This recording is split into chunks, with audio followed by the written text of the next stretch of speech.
Blog Talk Radio. Live from the nation's capital, it's Quintessential Listening, Poetry, with host Dr. Michael Anthony Ingram.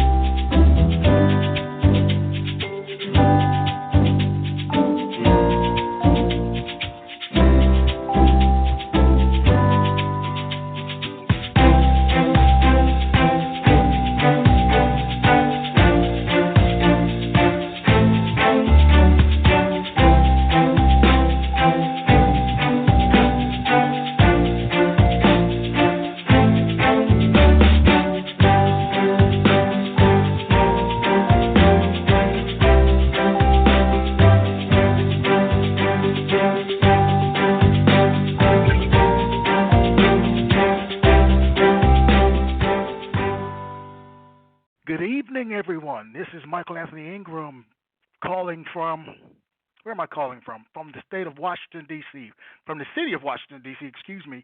I am really excited. Tonight we celebrate our 50th episode. 50 episodes. And I want to thank all the poets who called in over the course of the last year, and I want to thank the listeners who had an opportunity to take time to listen to the show. I really, really appreciate it. Acclaimed poet Cynthia Manick is here, and she will help us celebrate our 50th episode. Cynthia will join us shortly. What I'd like to do, though, is to read one of my favorite poems. I think it's an opportunity for me to read one of my favorite poems. And the poem is titled Caged Bird. It's by Dr. Maya Angelou. The free bird leaps on the back of the wind and floats downstream till the current ends, and dips his wings in the orange sun rays and dares to claim the sky.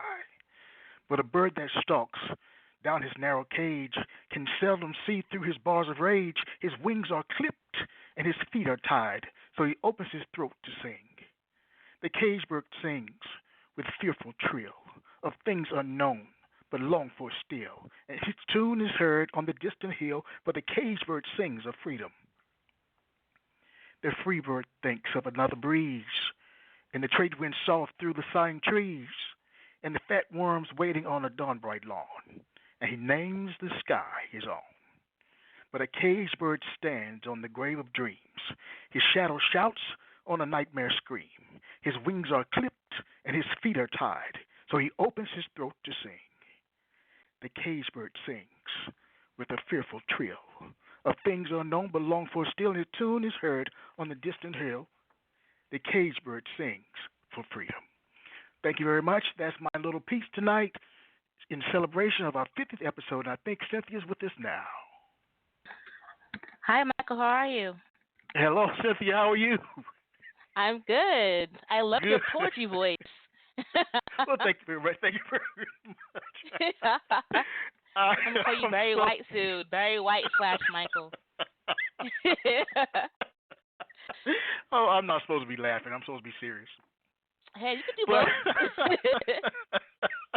I'd like to no thank you for joining me. Cynthia Manick, everybody. Cynthia. Yes, Michael. What is poetry? Oh, wow. It's a big question. I think poetry gets us close to empathy. No one can experience everything, but without poetry and storytelling, we're just a collection of data points and dates in history. So poetry gets us every close to the human experience you can get. All right. Well, then why is it important with empathy being involved? Why is it important? Because you can't learn or change if you don't know other perspectives. If you don't know how people live, how they think, how they feel, how can you use your imagination to grow and ask questions? I like that very much. Well, what I'd like you to do is to share one of your works. Okay, I'm going to read Self-Portrait Number 5, Phoenix and Lullabies. I like that. Some people think I was born savage, biting at hands, clouds, and daggers, with no softness to be found, but I contain whispers, Bright coral beads stacked, the language of blood jostling against itself. Coconut oil, curves molded by my mother's thumb, broad bones, and something wild. Sometimes I'm a brown bellied songbird who knows the tongue can be a land not beaten, the hot arc ache in someone's back while the TV's on. Or it can be a pistol. It covers all my gristle barbs, blue and yellow howls, and the ragdoll heart. Where I shook off my father's baritone the day he left, I turned Brine Lake. That never stirs the same way twice. Salt, assholes, and smiles boiled over. It's not a lie to say that I'm still learning to love the frames of undressed trees, my glasses, the Medusa hair that defies every comb, red pomegranates, my baby self, the little girl inside who still craves model trains, Josie and the Pussycats cartoon, and wonders about the spaces between the teeth and the ribs.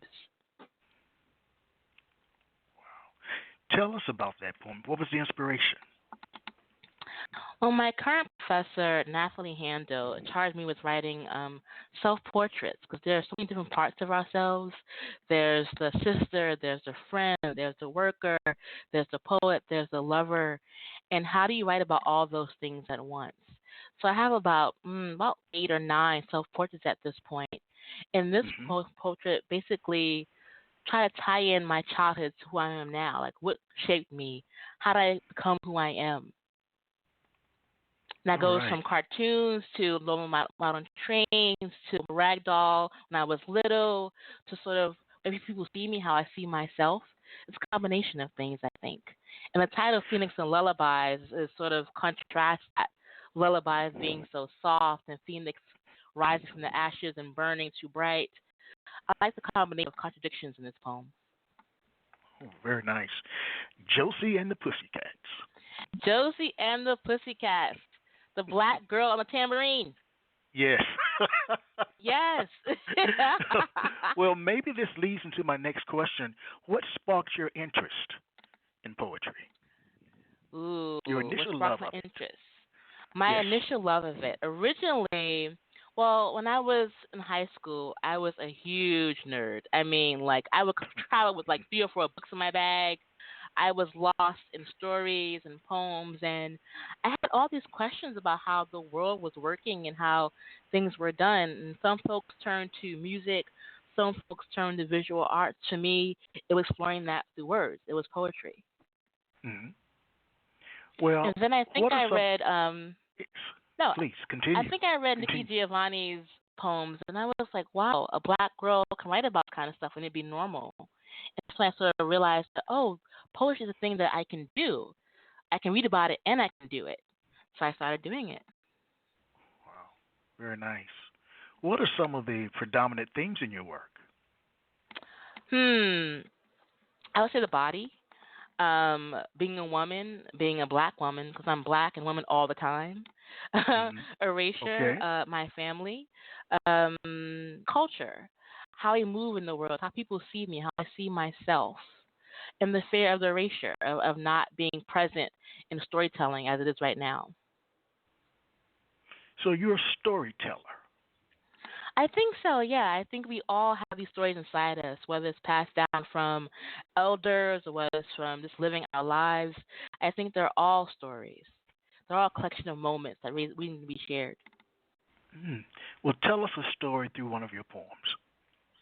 I will actually read Mind the Gap, a poem about the gap in my front teeth. Okay. It's called Mind the Right. Gap. Little E wants to smile like mine. Teeth with a gap so wide, or a corn husk and tugboat could pull through. Or a submarine, lost sounds and grunts. Tiny light bulbs if you're careful, or a string of Christmas lights loop through like garland. Does she know how the world works? How some of us are born without 40 acres and the weight of a mule on their chest? Like my mother and Monday mornings, boarding the F train and 2 buses with 2 children, her own Negro caravan. a sonata full of low-watt clinics and hurling vowels like swords. How I often waited in those long-ass lines and imagined myself a boy, a whirlwind digging in the muck where only muscles and gold matter. My tongue tries to reason with her, ring against her want, 'cause we don't choose what haunts us. When I was young, I craved closed spaces, bright veneers, the smile of Rudy Huxtable, or in bad days, Shirley Temple. No one notices a mouth when Bojangles is dancing. I had a gap. Did you? I had a gap for 44 years until What? I decided What happened? to wear braces. Braces. Ah. I thought if I could spend the first 40 with a gap, I could spend the second 40 with braces. That was my rationale. But back to you. I Back to understand. you. Well, you know what? I met someone who's like, I was a gap between your teeth, getting it done professionally. And I was like, what do you mean? She's like, yeah, I'm getting it one put in. I was like, girl, you obviously have too much money that you should give to me because who would go and get a gap professionally done? And I wrote that But poem. a gap, though, in some countries in Africa is a sign of royalty. It's a I've sign heard of that. respect and Yeah. eloquence. Yes. So again, Mhm. I, Mhm. okay, back to the program. Back to the. This is how poetry Okay. works. You say one thing and it sparks another.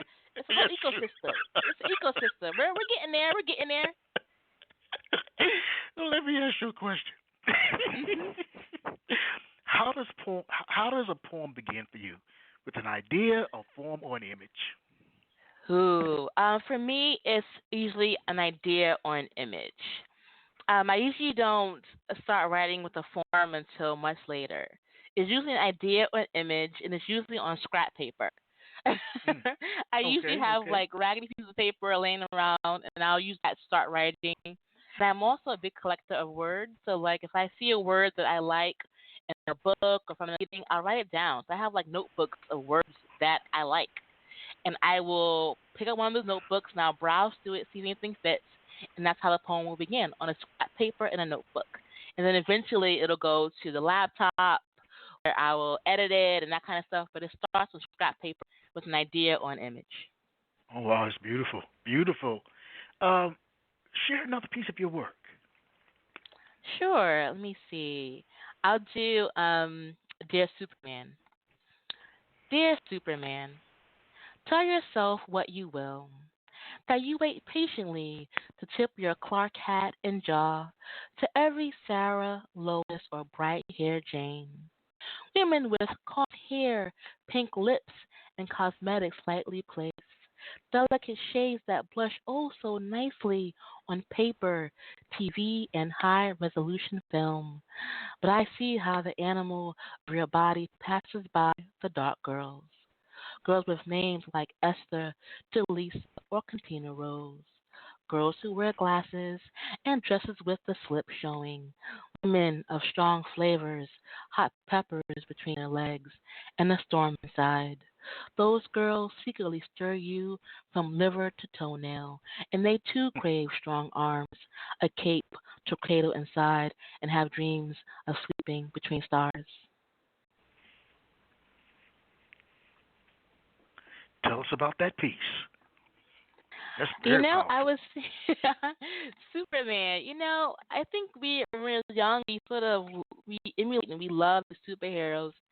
But I'm such a logical person. Like part of me is very fanciful, and a part of me is like, you know what? Superman never served girls with glasses. Every girl he saves is Caucasian, no glasses. Their names are like Mary or like, there's no Esther's, there's no Jalisa. There's no girls Or I know being Lakeisha. saved by Superman. Lakeisha. There's no Lakeisha. No No Lakeisha, Lakeisha. no champagne. He don't save those strippers. He don't save them. He just save people. And so I started getting mad, which led to a poem. That's what usually happens. I get pissed off. I was like, I'm writing about this. And there's a poem it's called Dear Superman. Well, let's take a quick break and we'll be right back. Sure.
All right, we are back. I'm here with Cynthia Manick. Your host is no longer feeling befuddled, so which is a good thing. The host should never feel befuddled. It's not my fault. I did nothing. Oh, we're going to talk about it. We're going to talk about it at the conclusion of the episode tonight. Okay, listen. All great writers have great writing influences. Who are some of yours, and what makes them great in your eyes? Ooh. Okay, so Lucille Clifton is amazing. She was amazing at writing poems that were small, tight, but so important. I think her and Gwendolyn Brooks really made formalizing Black stories normal.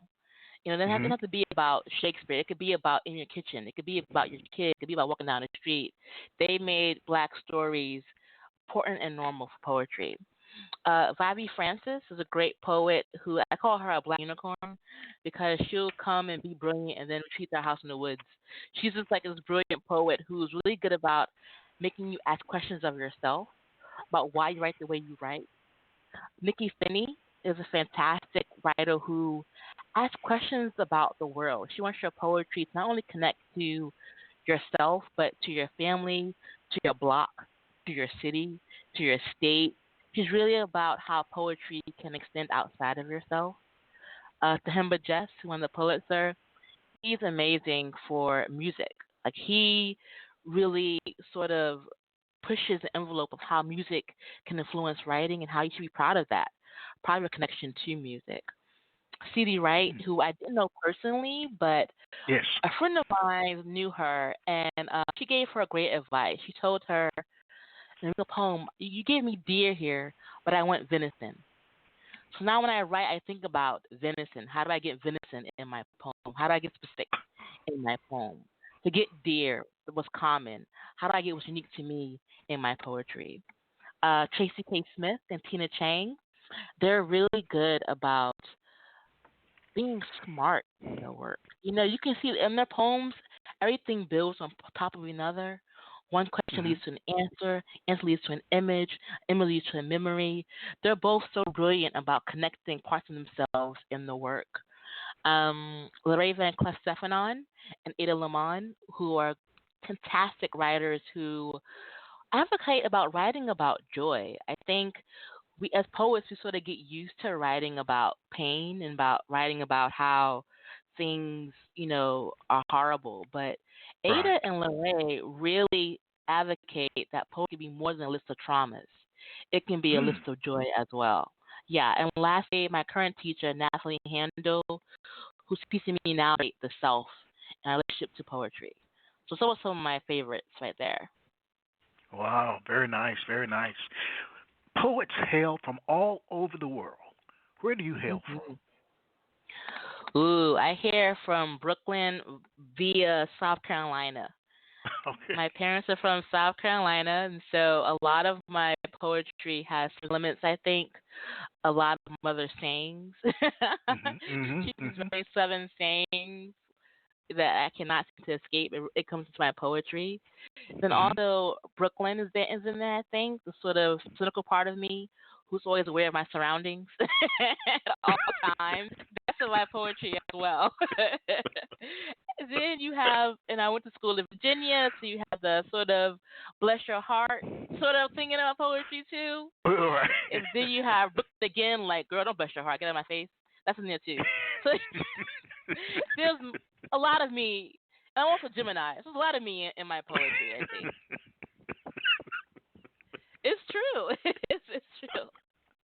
Poetry's never one thing for me. I think it's a multitude of things. Well, do you think that you were meant to be a poet?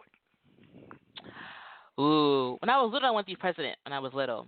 And so Okay. That's too much work. That's too much work. So I think after the president thing, I was like, well, I should work in business so I can have a job. Because you know how black families are.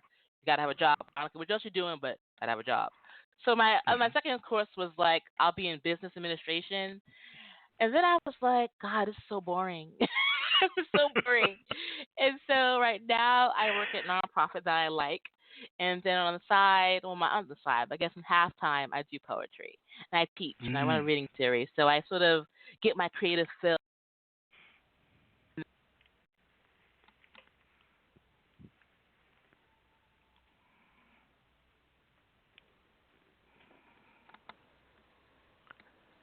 Hello? Yeah, did I lose you? Yes. Hello? Yeah, Yes. I'm still here. Can you hear me now? Can you hear me? Yeah, I can hear you now. Yes. Okay. Okay. So where'd you go? Are you drinking over where there? did you go? Where did you go? I was here. So you say. I'm giving you a side eye through my computer. I've been here every week for 50 weeks. Oh, you pull out data? You gonna pull out data on me? Okay. You're so funny. Recite a poem, please. Okay. Okay, I will do. This poem is okay. Stop laughing. I'll stop laughing too. Okay. All right. This poem is called "I Tried to Imagine Them Smitten."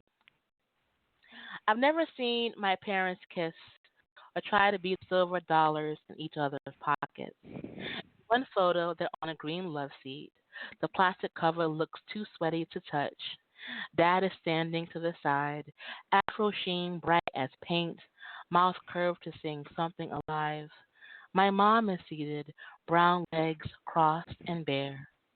Clasping hands, they hold close those disappearing things, slow dancing to Marvin's Mercy, Mercy Me, a mumbling river, a blue patchwork quilt its ends ragged to touch, and a bowl of honeydew melon, save for midnight when the kids are asleep. Did they ever touch like bathwater on ankles, or whisper thoughts so hot only the dust could hear? I tried to imagine them smitten, past the slammed doors, past the obsidian quiet, to side glances and half speak, but maybe it only happened once in a South Carolina grove where only the moon could see. Wow. You reminded me of my own parents. Ah. I mean, that one was really, really touching, you know. Wow.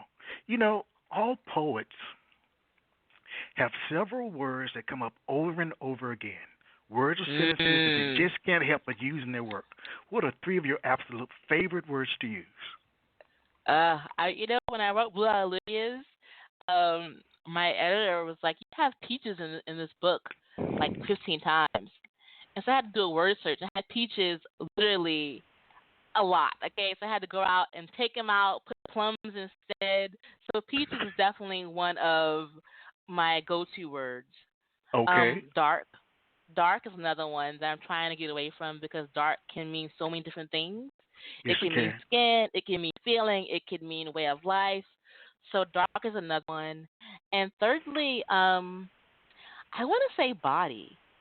I think we go through so many things through the body, whether it's talking to people, whether it's interacting with others, whether it's surviving hardship.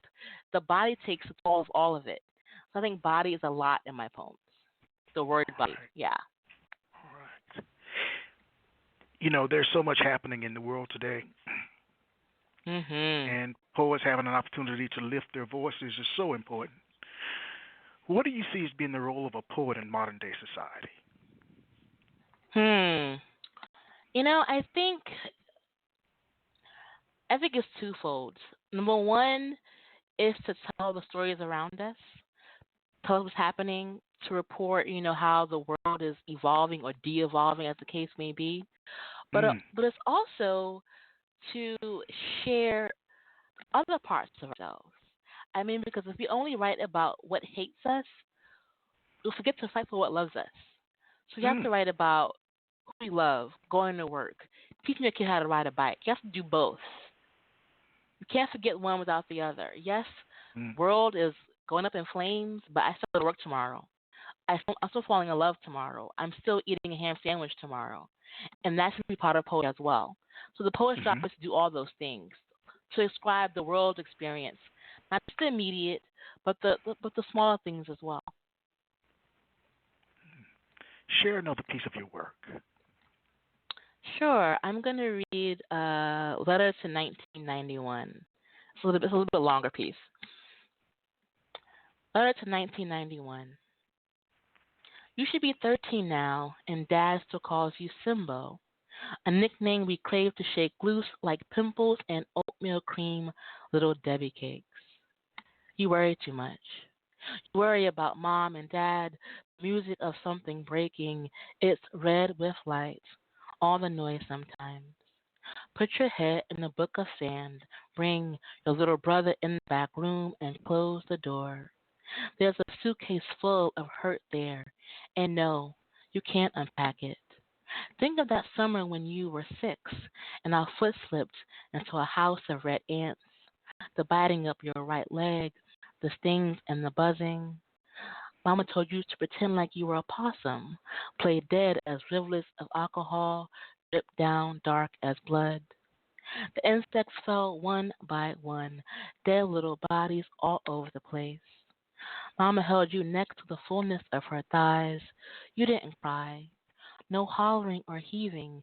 Take hold of that memory now. Rub it between your fingers. The secret of living in this body is time, and all the worrying is like walking backwards on a track. You think I don't know you? Your favorite word is appellation because of the way consonants and vowels curl around the tongue. This is a time you should only dream dreams. By now you should know that sometimes you have to write in order to figure out what you can never say. In order to figure out what you can never say, what you can never say. Mhm. Tell me about that particular line. I think, when you're growing up, you're feeling all these emotions. You're going through all these changes. I think when I was in junior high school, I think my parents officially split up. And so you have all these things you want to say, but you don't know how to say them. You're upset, Mm. you're angry, you're sad, you don't know what to do. And I think language sort of helps you find what to do. It tells you how to say what you want to say. It tells you how to hold things close, what to let go. I think language sort of gives you the tools you need to process. Mm. I like that. Has your idea of what poetry is and what it can do changed since you began writing poetry? When I began writing it, I thought it would just be for myself. I know I had no idea that I would actually be doing it as a career. So I think it's changed in that when I was doing my book tour, I met so many people who wasn't into poetry, but my poem touched them in some way. Yes. I read a poem in New Paltz, and it was about I think it was an animal poem, And anyway, this woman comes up to me. She was like, I don't really like poetry, but my father used to skin deer. And we went through this whole conversation about how her father skinned deer and her watching that and how my poem brought the memory up for her. And I was part grossed out because she skinned a deer. But then I was also part just, wow, this poem connects her somewhere in her memory. It brought something out of her. So I like the part that poetry can sort of connect people from different places. They can all bring it out to one feeling. And I also like that poetry is sort of more accessible these days. Between the internet Yes. and social media, everyone can read a poem. Everyone can understand a poem. Everyone can feel one thing from this one poem. So I think poetry sort of has the ability to sort of connect us all about something. What makes a poem good? Oh, that depends on the day. That depends on the day. It depends. I mean, if I'm reading a poem, a good poem is a poem that sort of blends craft with heart, meaning that the craft is there, the logic is there, the lines are the breaks are there, the metaphors are there, the similes are there, but also it has heart, meaning that I can see the poet behind all these craft tools. The best poems combine both of those things, intent and craft, I believe. That was beautifully stated. Craft plus heart equals poetry. Craft plus heart, yeah. You've been published. Blue Hallelujah. Tell us about Yes. your book. You sound like you're accusing me. You're accusing me. Yes, I can pull up this. Yes, officer.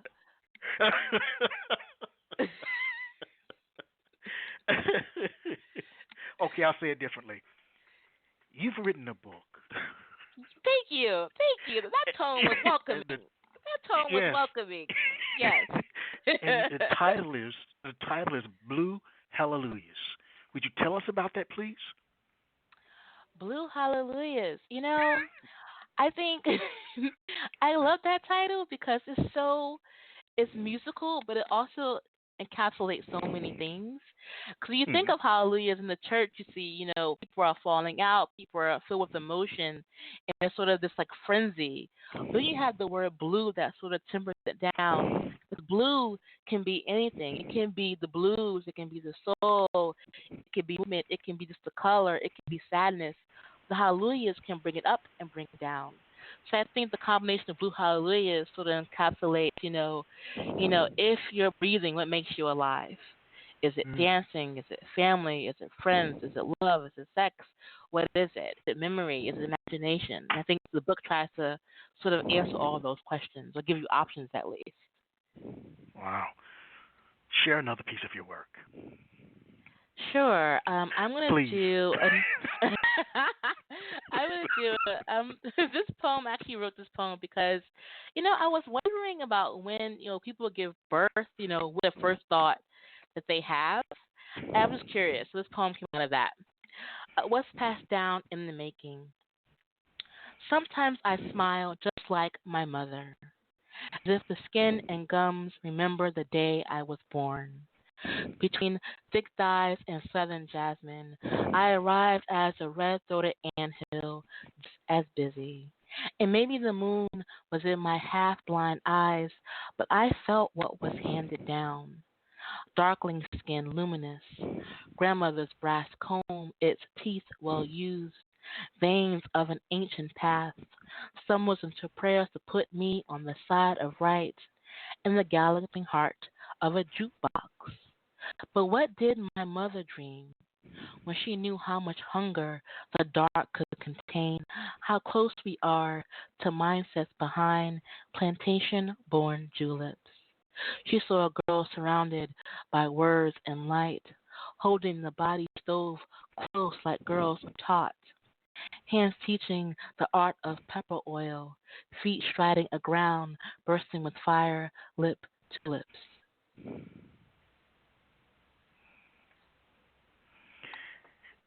Your story could be my story.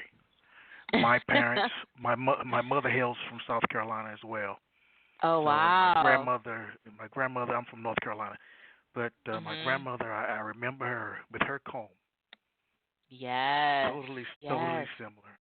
Your work is Mhm. very Mhm. accessible. Very accessible. Was that on purpose? No, I think it's just me. I Okay. think it's just me. I like writing. I like writing poems that I like, poems that Mm. I can get into, poems that I can sort of reread over and over again and have another memory of it. So I think I like writing poems that can be accessed, that are stories that everyone can sort of feel and get a sense of. Mm. Let's take a brief break and we'll be right back. I'm here with Cynthia Manick. If you have a question for Cynthia, the telephone number is 646-787-1631, and we'll be right back.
We are back. I'm Michael Anthony Ingram. I'm here with Cynthia Manick, and we are celebrating the 50th episode of QLP. Cynthia. Woohoo! Congratulations, 50. Thank you very much. Thank you very much. Cynthia, you may have already answered this question, but I just want to hear it again. Writers and poets write for a myriad of reasons. Some write primarily to speak a message to their audience. Others write because to stay silent is not an option. Why do you write? Ooh, I think the answer changes every day. Oh, wow. Some, some days it's so I don't be silent. Some days it's to resist erasure that's happening in the world. Some days it's to share what I know with others. Some days it's to vent. Other days to celebrate. I think it changes day by day. Yeah, day by day, I think it changes. But Day also, by I think day. day by day, yeah, I think also, a body written is a body seen. Sometimes you're writing to make sure you exist, that you are in the world, in other parts of the world. Hmm.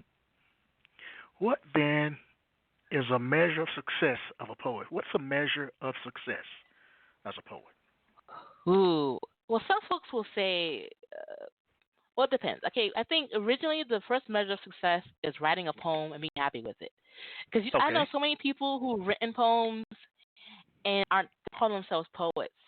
They don't think the poem is done. They don't think they've earned the right to call themselves poets. I think if you've Mm. written a poem and you're proud of it, you're a poet.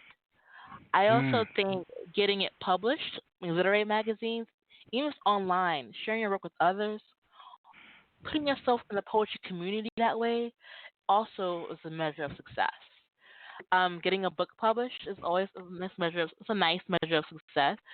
Um, Also, connecting to your peers, having your peers respect, that's also a measure of poetry, of knowing that your work talks to other people's work, so that they conversate with each other. I think, yeah, there's different levels of success. I think different measurements you can take. Well, share another of your successful poems. You know what? We talked a little about how poets respond to the world around them. I'm going to do this poem called 3 a.m. and the moon is curled like a sea. 3 a.m. and the moon is curled like a sea. And I didn't dream of coffins today, or the scattering of names or trees I can never recall.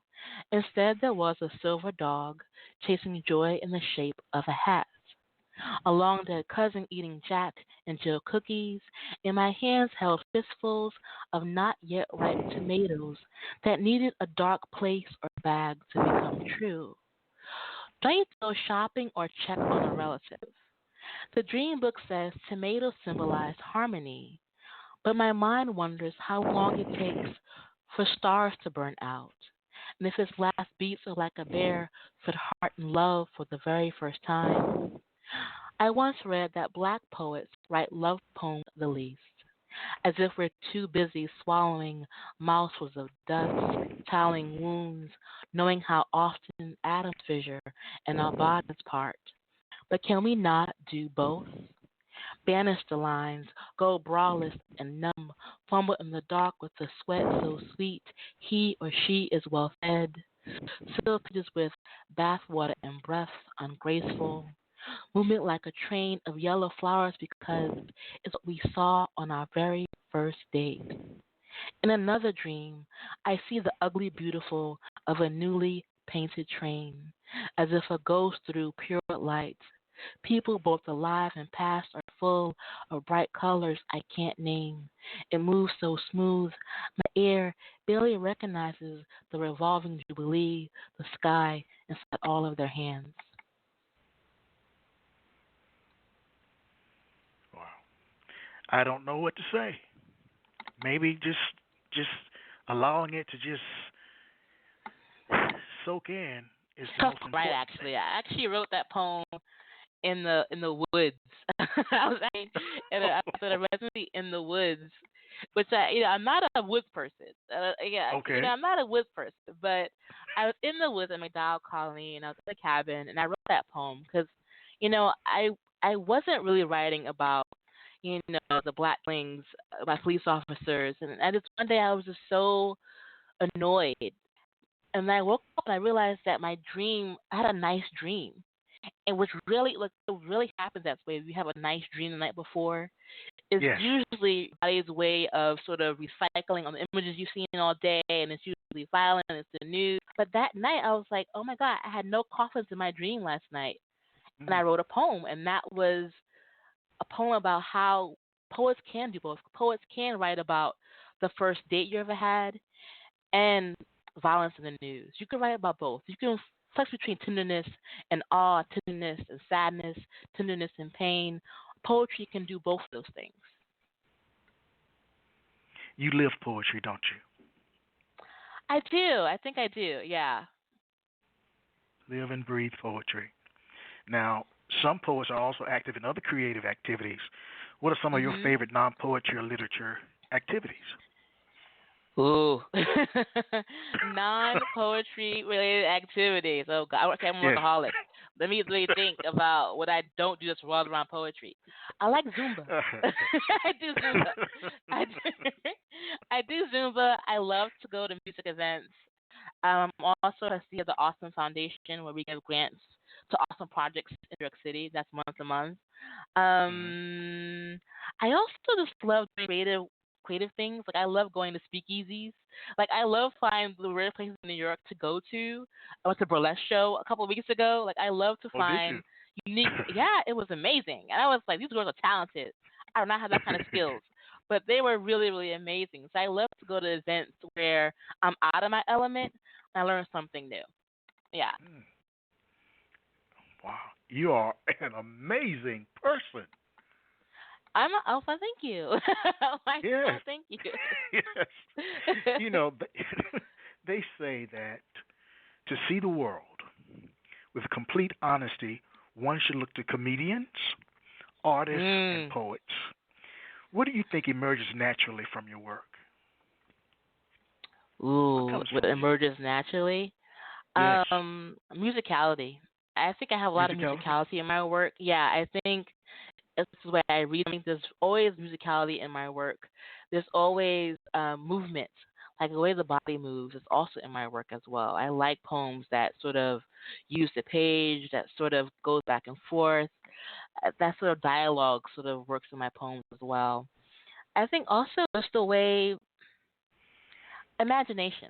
I think I'm always wondering about how things are working. Like, what are the stars doing right now? I'm curious. I'm a natural curious person. That curiosity comes out in my work as well. Well, share another piece of your work, please. Sure. This is from my cousin Michael, who passed away a couple years ago. All right. It's called "I Saw You on a Delta Queen." The hill of Biloxi has trapped your voice. Warm molasses bursting in air. I saw you on the Delta Queen, streaming down river. Your skin a battered peach with eyelashes like fans. I forget you are dead now. The coarse sugar of memories are strangled into knots, soaked through like sand. In mirrors, a silver shadow settles over line and limb like a hot bruise or two conch shells pressed together. Around me, I hear an elegy in fields, island roots pushing through, frogs bleeding at shallow ends, and the rattle of brown things at night. A reminder that I too was once part of the green and the dirt. Trudging through fields of old grape arbors, now I see the dark bodies of three giant unfurling avocado trees, and it's you, watching over us like African gods. Like an African god. Mhm. I had dreams about him, and he was on a riverboat, and I was like, "What are you doing?" I was like, "Cousin Michael, what are you doing?" So I woke up and I wrote this poem about him being on a riverboat. He had passed away years before, and I was like, "Wow, he's still in my subconscious. He's still hanging around with me. Still hanging around. I like that very, very much. He's still hanging around." What role should a title play for a poem? Do you like working with titles? I taught a class this summer at Poet's House, and I told my students hate me. They love me, but they hate me. Because they would come to class with these titles, and I would say, look, titles are like the door to a fun house. Without a good title, I will plummet to my death. So you need to give me a title that will orient me to this poem. So that's what I believe. I think titles are very important. You can put a title on after the poem is done, but a title is a spotlight. It's telling me which way I have to go. Because without a title, I'll go anywhere, everywhere. I won't go down the path you created for me. So titles are very important. All right. Share another piece of your work. I'm really excited that you're with me tonight. I think what better person to help me bring in 50 episodes? So thank you. Thank you for having me. Okay, yes. So I'm going to read the poem that the Academy of American Poets published that I really like. It's called Things I Would Tell Children About Destiny. You remind them of weighted tumbleweeds, hen egg brown. Don't let them take the rag time beneath your skin. It stirs earth's curvature and the choir of frogs when you enter or leave a room. Don't leave a swallow of juice or milk in the fridge. A body grieved is a whole new body. Give your shadow a name big as a star. See yourself out loud. Pick wild irises. The best gifts roll under a rib cage. Leave open mouths splendid. I like your smile unpinned. Keep your birdsong close. Imagine an hourglass full of architects and dreamers. The first taste of fresh scooped ice cream. You will learn to master camouflage among ordinary things. Men who spill words, not thoughts, trigger fingers, ready, brand loose. I love your smile, unpinned.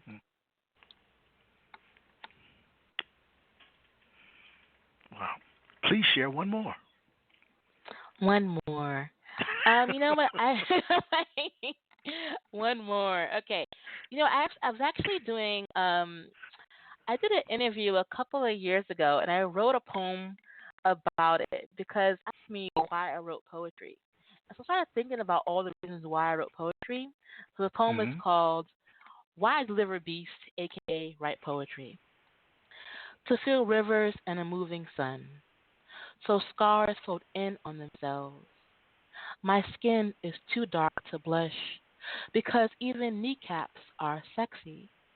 To offer you a plate there are holes in the world. Legally, I'm not allowed to watch autopsies. I don't know how to love.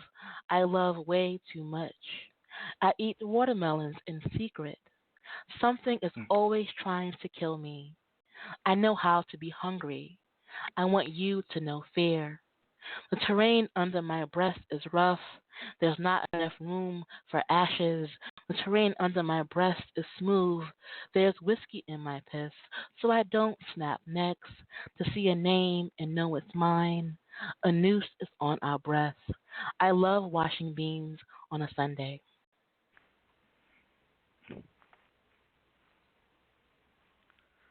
What do you want your poetry to do? Where do you want it to go? Ooh, where I want it to go. I think it being in print is where it is right now, and I like it that place. I want it to go to youth, to women, to girls who think they can't do what they want to do. I want it to go into communities where reading and writing isn't valued and make sure it is valued. I wanted to be in history of documenting where I've been, where my people have been. I think I wanted to be in people's hearts if possible. That's beautiful. That's really ambitious. That's really ambitious, yes, actually. Yes, you are. You're extremely ambitious. Let's roll that back. The heart thing is too much. There's people in history is good. but I feel it's ambition that is doable. That is doable. Thank you. That's how I feel. Yeah.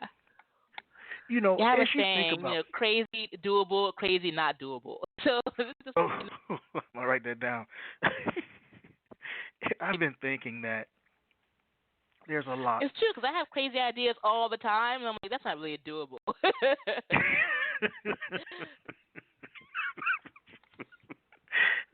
It's true. Let me finish, please. Okay, go ahead. I'm at your attention. It's your show. That is true, but sometimes I don't know. Okay, poetry. We think about it, we do it, we write it. It's out there.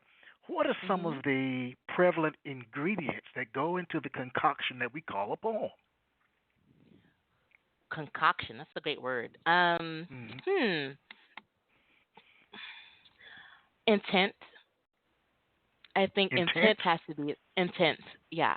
You have to want to write a poem. I was actually teaching my class, and someone said, this is a true story. And I said, well, it doesn't mean it's interesting. And I felt bad. I was like, it's a true story, but it's not poetry. Intent has to be there. You have to want to share your work via this poem. You have to be willing to embody a moment in this poem, in this one page. So intent is a must.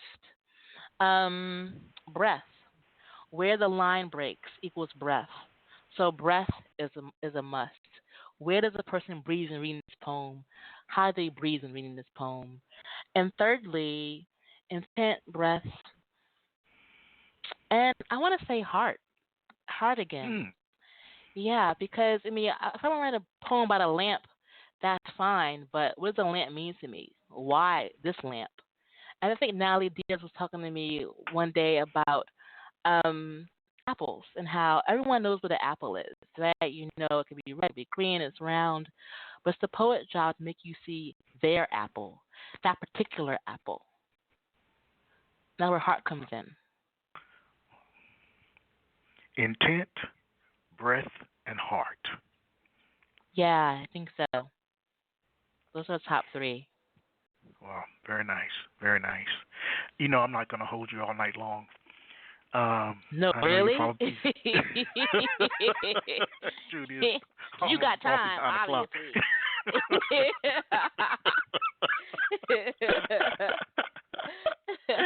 Okay.